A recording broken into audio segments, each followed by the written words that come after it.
They stopped her for walking while black, then tried to silence her. But what they didn't know was who she really was. This isn't just another story about injustice. It's the one that changed everything.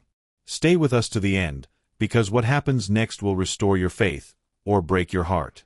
Like the video, subscribe, and share it with someone who still believes dignity is worth standing for.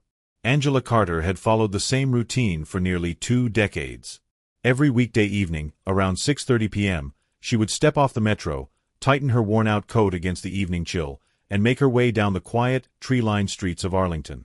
It was a simple walk, maybe 15 minutes at most, through neat rows of red brick houses with white-trimmed windows glowing softly under the setting sun. On this particular evening, a light dusting of snow floated down from the sky, covering the sidewalks in a thin blanket of white. Angela adjusted the strap of her canvas bag, tucking her chin into her scarf, and picked up her pace, eager to check in on her old friend Robert Fields, whose wife had just come home from surgery. She carried a container of homemade soup tucked carefully into her bag, a small gesture for someone she considered family. To anyone passing by, Angela looked like any other tired worker ending a long shift. She was a black woman in her early 60s, wearing a heavy parka over dark slacks and practical boots. A faded ID badge from the White House was clipped to her zipper, mostly hidden under layers meant to keep her warm. There was nothing threatening about her, nothing unusual. Yet behind one set of curtains, a neighbor thought differently. A woman peered out from behind a lace-draped window, phone pressed tightly to her ear, whispering urgently to the 911 dispatcher. She described Angela as a suspicious figure, someone who didn't belong, someone who might be scoping out houses. Her voice was shaky, a mix of fear and prejudice, painting Angela as a threat when all she was doing was walking down a familiar street, minding her own business. Angela, unaware of the call, turned up the walkway to Robert's home. She was only halfway to the door when the distant rumble of a police cruiser pulled her attention away from her thoughts. In a flash, red and blue lights splashed across the snow, casting long, jittery shadows on the ground. A voice from a loudspeaker ordered her to stop, turn around, and show her hands.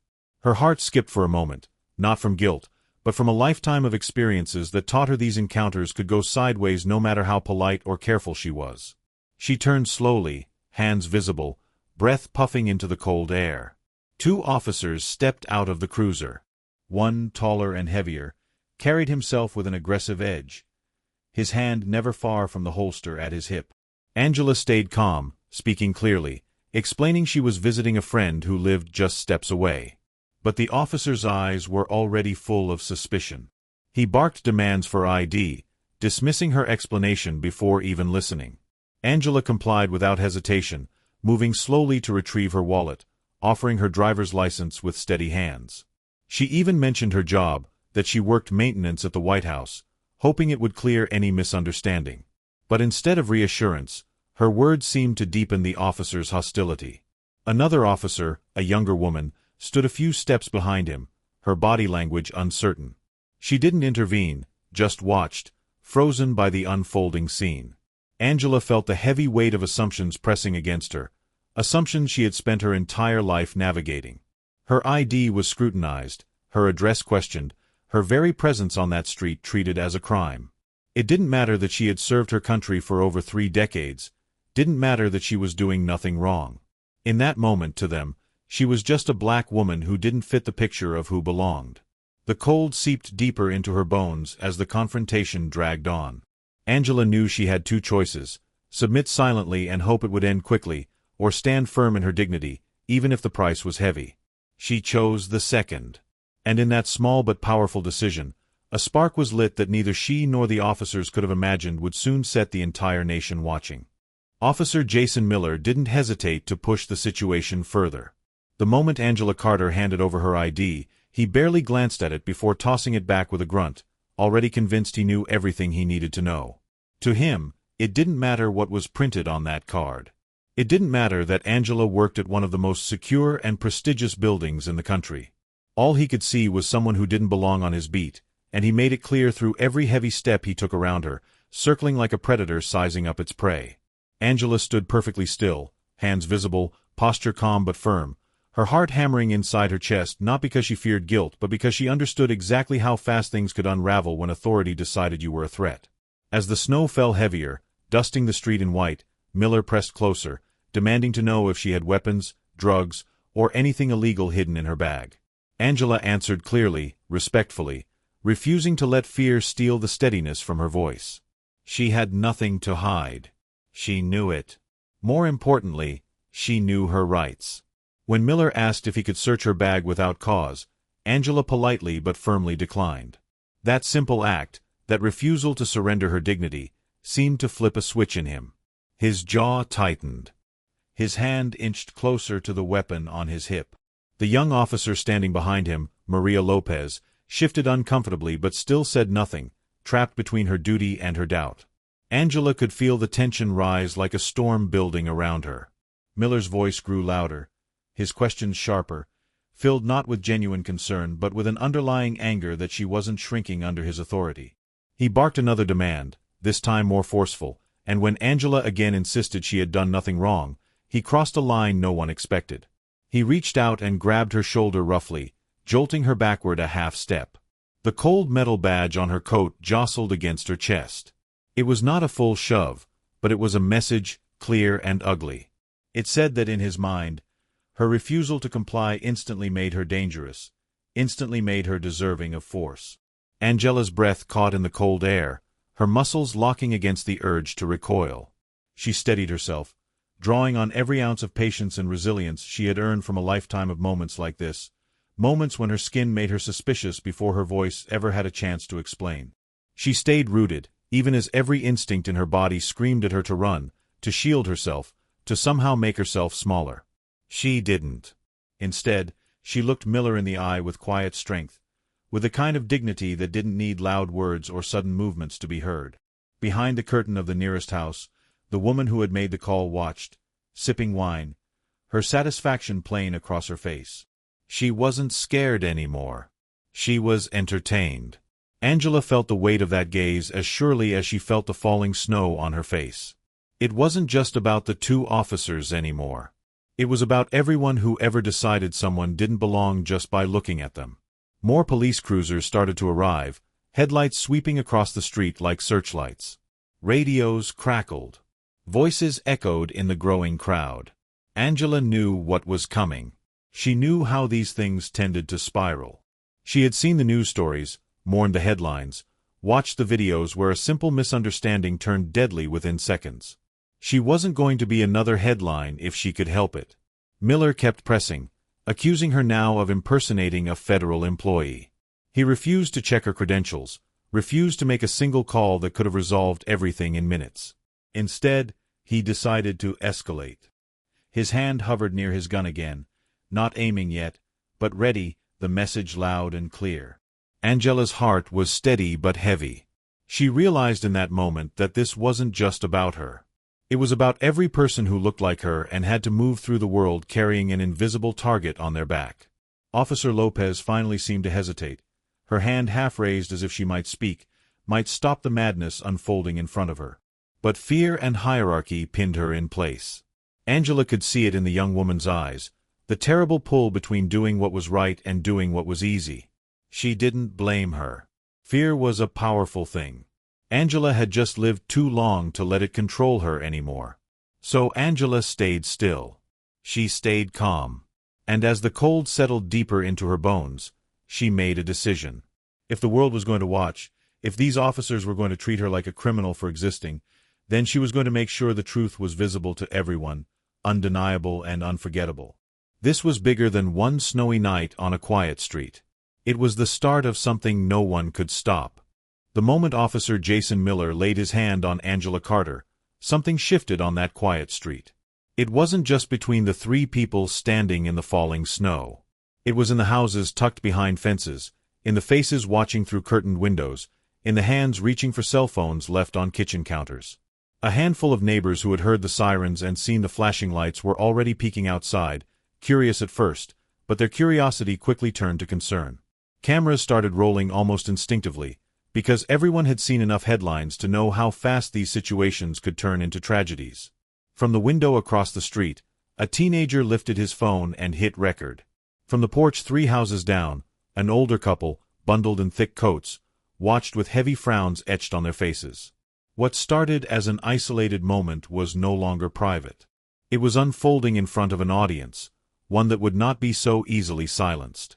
Angela stood still, her badge visible, her voice steady, but now there were witnesses beyond just the officers who held the power. Just as tensions reached a breaking point, a familiar black SUV pulled onto the street, its presence commanding attention without flashing lights or blaring sirens. Robert Fields, Angela's longtime friend and a retired civil rights attorney, stepped out. His posture was calm but firm, and the way he moved down the sidewalk left no room for doubt that he belonged there. Robert had spent his life navigating courtrooms and city halls, fighting battles many thought were impossible to win. Tonight, he wasn't wearing a suit, but he carried with him something even stronger: credibility, knowledge, and the unwavering belief that silence in the face of injustice was complicity. Robert took in the scene at a glance. Angela standing in the cold, her ID badge held up in the soft glow of streetlights, Officer Miller's hand twitching near his weapon, Officer Lopez frozen between orders and instinct. Without raising his voice, without needing to, Robert's presence alone demanded attention. He didn't have to say much. His very arrival reminded everyone watching, including the officers, that Angela wasn't alone anymore. Not even 5 minutes later, another vehicle pulled up. A sleek sedan, official plates glinting under the streetlights, and out stepped Senator Evelyn Brooks, her breath misting in the winter air. She wasn't here for a photo opportunity. She was here because someone had called her directly, a call that carried urgency in every word. Senator Brooks recognized Angela the moment she saw her. She had passed Angela in the halls of the White House before, a nod exchanged between two women who understood the weight of public service, even from opposite sides of power. The street felt different now. It was no longer just two officers confronting a woman on a sidewalk. It was a growing community of witnesses gathering around an undeniable truth. Angela hadn't been a threat. She hadn't been dangerous. She had been walking, carrying soup, checking on a friend, and now she stood as the centerpiece of a confrontation that was rapidly slipping out of the officer's control. The neighbor who had made the 911 call retreated from the window, drawing her curtains tighter, realizing maybe too late that the world was no longer on her side. More porch lights flicked on. More phones lifted into the night. The footage spread before anything official could be spun. The truth was no longer in the hands of a single report written behind a closed door. It was live, raw, undeniable, and making its way to the world. Officer Lopez finally moved, her hand shaking slightly as she adjusted her radio, her uncertainty etched across her face. She wasn't immune to the pull of what was happening around her. She was young, newer to the job, and deep down, maybe she understood that something was terribly wrong. Angela met her eyes briefly, not with anger but with something steadier, something that spoke of years of patience and pain. Senator Brooks walked straight toward Officer Miller, her posture tense but controlled, demanding answers with nothing more than her presence. Robert Fields flanked Angela's side without a word, his stance protective but not aggressive, a shield against whatever might come next. The scene had tipped. It no longer belonged to the officers who thought they could control it. It belonged to every neighbor who decided to step outside, every teenager who decided to hit record, every person who decided that night that they would not look away. Angela wasn't just standing for herself anymore. She was standing for everyone who had ever been silenced, dismissed, or made invisible. And the world was finally starting to watch. It didn't take long for the first video to make its way onto the internet. One neighbor, then another, then a teenager across the street posted the same scene from different angles. Within minutes, the clips began to spread faster than anyone could have imagined. Angela Carter, standing still in the falling snow, calmly holding out her federal ID while Officer Jason Miller hovered close with his hand near his weapon. The footage wasn't dramatic in the way the world sometimes expected. It was quiet, chilling, painfully familiar to anyone who had seen too many stories like it before. But this time, something felt different. There was no confusion about what was happening. There was no shouting, no chaos. Just a black woman being treated like a threat for daring to exist in a space where someone decided she didn't belong. By the time Angela made it inside Robert Fields' house that night, the phones in the neighborhood were buzzing non-stop. Screens lit up with comments, shares, and hashtags forming in real time. People from all over started to weigh in, some stunned into silence, others filled with a fresh wave of anger. News outlets scrambled to catch up, first local reporters, then national ones, each one replaying the same footage over and over again. The narrative wasn't controlled by officials this time. It was shaped by the raw truth caught by ordinary people who had chosen to lift their phones instead of closing their curtains. Inside Robert's warm kitchen, Angela sat at the old wooden table, hands wrapped around a too-strong cup of coffee. She wasn't thinking about trending topics or viral fame. She was thinking about how close it had come to ending differently. How a simple decision to walk a few blocks to help a friend had almost turned into another statistic. Outside, reporters started gathering by the barricades hastily set up at the end of the street, their breath visible in the cold night air, their cameras pointed like weapons of a different kind, hungry for a story they could barely understand but knew would capture the nation's attention. It wasn't just the footage that stirred people. It was Angela herself. Her calmness under pressure, the dignity in the way she stood her ground, the heartbreaking familiarity of her experience. She didn't scream. She didn't fight. She simply existed, and that alone had been enough to trigger suspicion and aggression.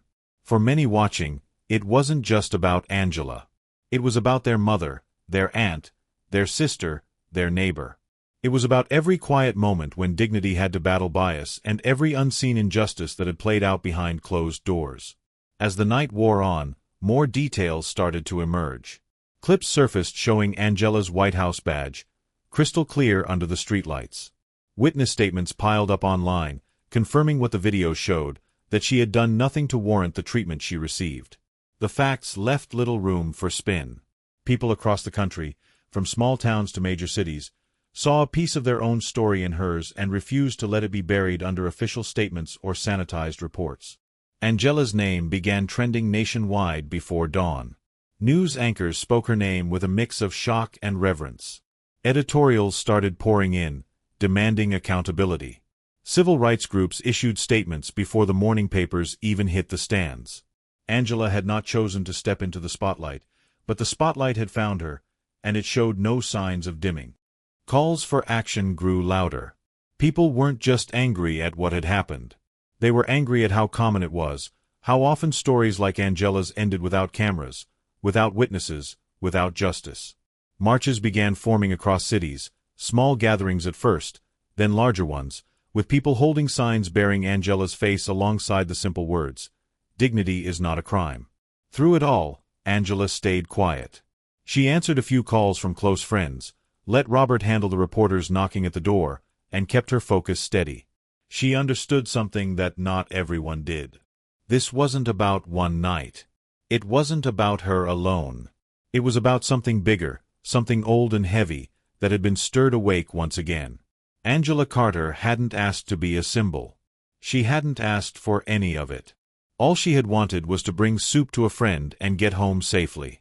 But now, the world was watching, and in every share, every comment, every headline, they weren't just seeing her story. They were seeing the reflection of a system that could no longer be ignored. And this time, maybe, just maybe, they would be ready to listen. By the time the morning sun melted the thin layer of snow on Arlington's sidewalks, Angela Carter's name had become part of a growing national conversation. But while headlines buzzed and talk shows replayed the footage on loop, Angela wasn't thinking about cameras or trending hashtags. She was thinking about something much heavier, something that weighed more than fame ever could. She didn't want apologies. She didn't want polished statements carefully crafted to protect reputations. She wanted something deeper. She wanted real accountability. Inside Robert Field's living room, where the curtains stayed drawn against the flashes of reporters' cameras, Angela sat at the edge of a worn armchair, her hands folded tightly in her lap. She listened to the news anchors speculate about her, about what she might demand, about how the police department would likely try to smooth things over with a press conference and a carefully worded promise to do better. But Angela knew better. Words came cheap. Real change cost something. Robert placed a hand lightly on her shoulder as the news played on in the background, voices overlapping in an endless buzz. Angela stayed quiet, thinking, weighing what her next steps should be. She understood the moment she was living inside. Moments like these were rare. If handled carelessly, they slipped away, drowned out by the next outrage, the next news cycle. If handled carefully, they could turn into something lasting, something that chipped away at the systems that allowed nights like hers to happen in the first place. Later that afternoon, the Arlington Police Department held their first press conference. A row of solemn faces stood behind the podium, officers in neatly pressed uniforms speaking of community trust and promising thorough investigations. But Angela didn't need to be there to know what was really happening. It was the oldest playbook in the world: apologize publicly, investigate privately, and hope the firestorm faded before anything had to actually change. She decided in that moment she wouldn't let them have the easy way out. Through her lawyer, Angela released a short statement. She didn't call for revenge. She didn't call for sympathy. She called for structural reform. She called for the officer who had laid hands on her, Jason Miller, to be relieved of duty immediately. She called for a full investigation into past complaints handled by the Arlington Police Department, not just her own case. And she called for independent oversight moving forward, because she knew that trusting the same system to police itself was like asking a fox to guard a henhouse. At first, city officials tried to spin it. They talked about misunderstandings. They floated words like miscommunication and overreaction, hoping to cast the night's events as a simple mistake rather than a symptom of something much bigger. But the footage didn't lie. The witnesses didn't waver. And the weight of public pressure only grew heavier with every passing hour. It wasn't just local anger anymore. National organizations were speaking out. Civil rights leaders were demanding meetings. Senators were giving speeches on the Senate floor. The calls for action grew too loud to ignore. Under mounting pressure, Arlington's police chief announced that Officer Jason Miller was placed on administrative leave pending an internal investigation. It wasn't enough, not by a long shot, but it was a start. Angela didn't celebrate the announcement. She didn't crack a smile. She knew that removal was not the same as justice. True accountability meant more than moving a badge from one pocket to another. It meant shining a light into every dark corner where bias and abuse had been allowed to fester unchecked. Behind the scenes, a federal inquiry was launched into not just the night of Angela's stop, but into how Arlington's police department had handled similar complaints in the past.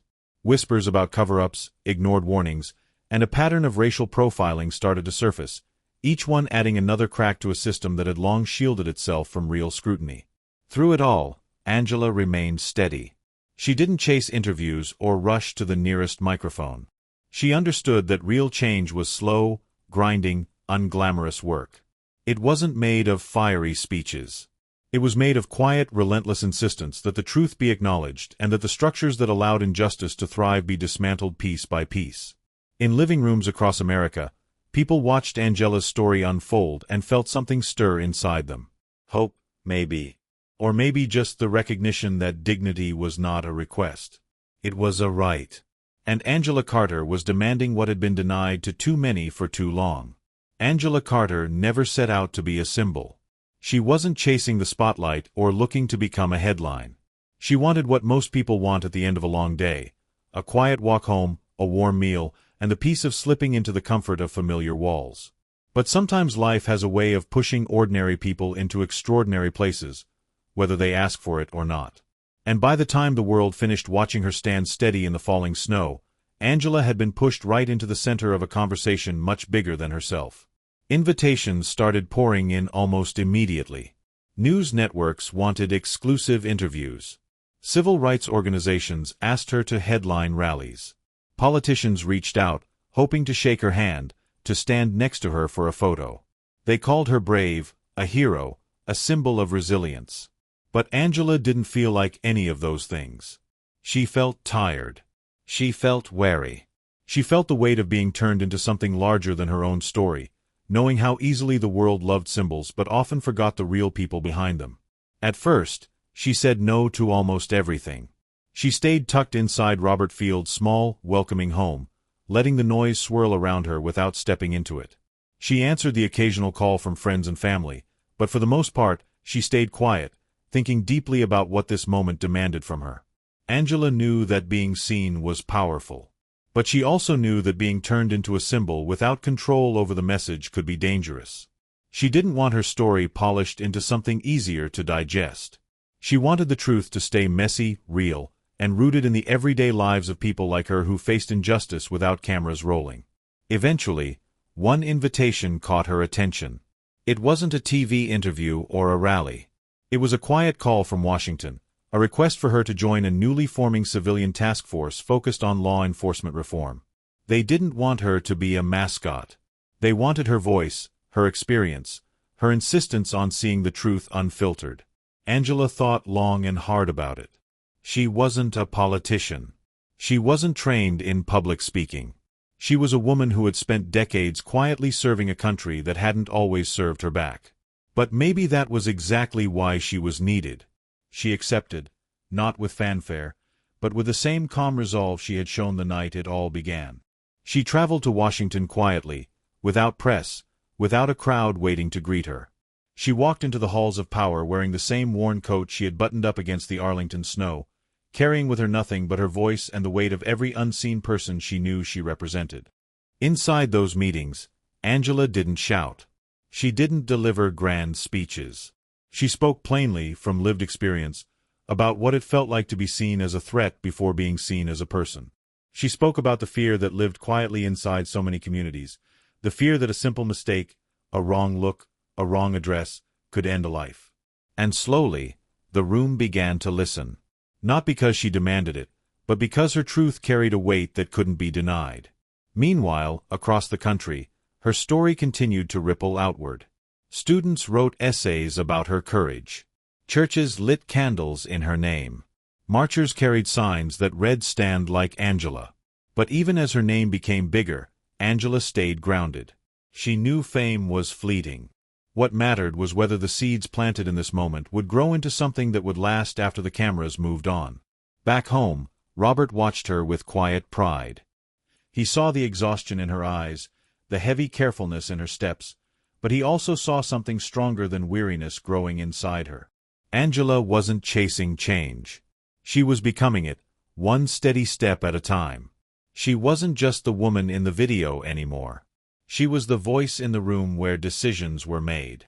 She was the reminder that real dignity doesn't ask for permission to be seen. It simply stands, again and again, until the world has no choice but to notice. Angela Carter had become a symbol, yes. But not because she wanted to. Because she refused to disappear. Because she knew that showing up, even when it was hard, even when it was heavy, was the real kind of power the world needed most. Angela Carter had known from the beginning that what happened to her on that snowy Arlington street wasn't just about one bad officer making one bad decision.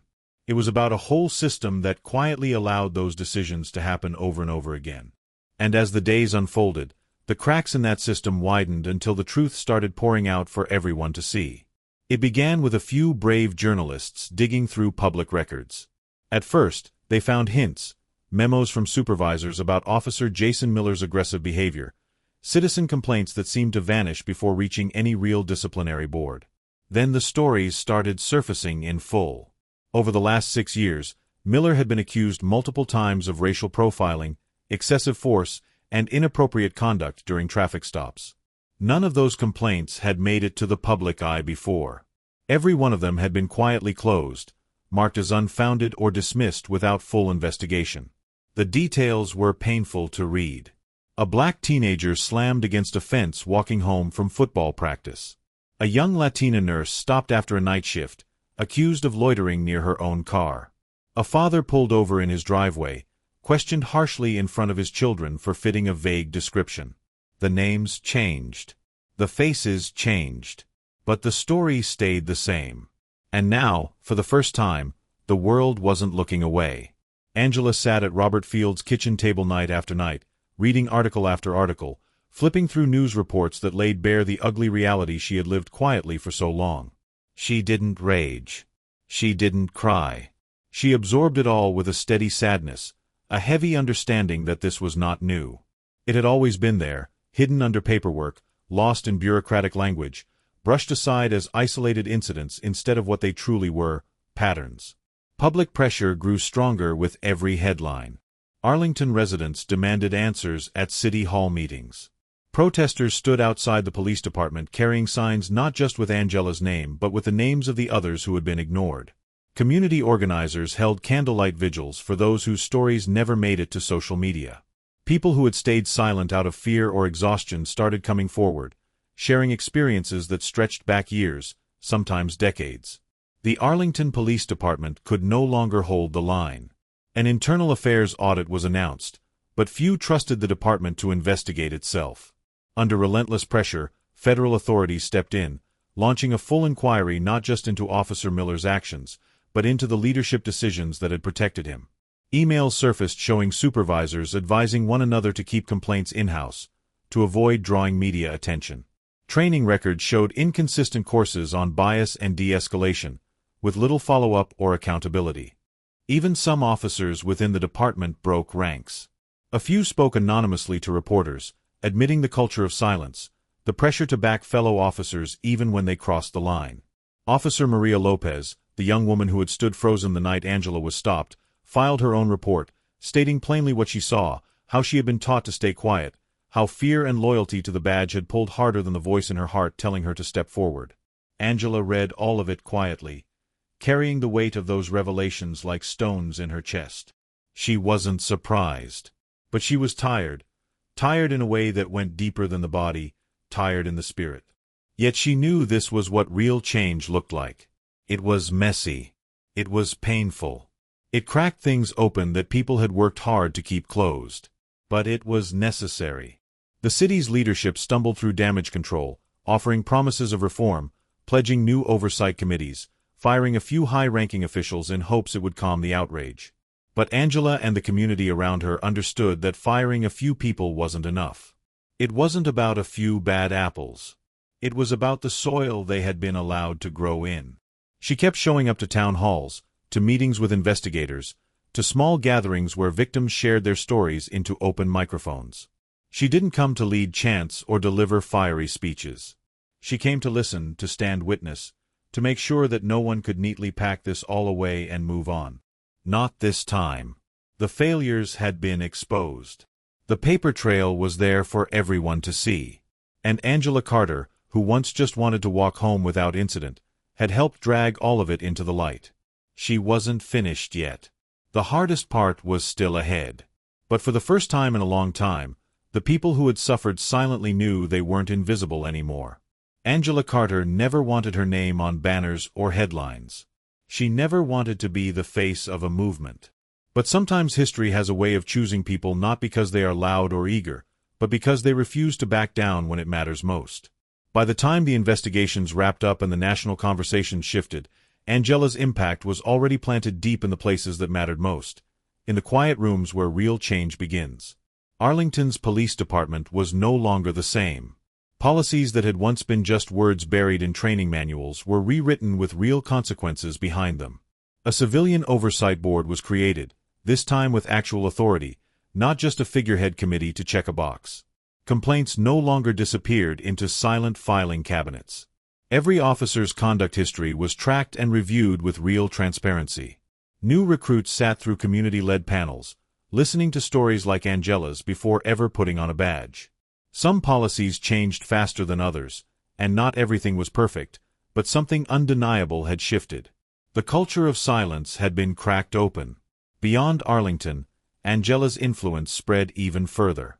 Cities across the country, big and small, looked at their own practices, inspired not just by outrage but by the quiet power of what they had seen. State houses debated bills that had been gathering dust for years. Lawmakers referenced Angela's story during hearings, pointing to it as proof that real oversight wasn't just necessary, it was overdue. Schools invited her to speak, community groups asked her to share her experience, and young people who had only ever seen injustice whispered about in classrooms now saw a living, breathing example of what courage could look like. Through it all, Angela stayed true to who she was. She turned down most interviews. She didn't want to be famous. She wanted to be useful. She spent her time meeting with small groups, young activists, church leaders, neighborhood watch volunteers, anyone who was willing to listen and ready to act. She knew lasting change didn't happen under TV lights. It happened in circles, in conversations, in the slow, steady work of shifting hearts as well as laws. In the spring, the White House invited her back, this time to award her a national honor for civilian leadership. Angela almost said no. She didn't want a medal. She wanted better policies, fewer funerals, Fewer names added to the growing lists of those taken too soon. But Robert Fields reminded her that sometimes accepting recognition wasn't about ego, it was about making sure the truth kept echoing longer than the headlines. So she went, wearing a simple navy dress, her hands trembling slightly but her back straight as ever.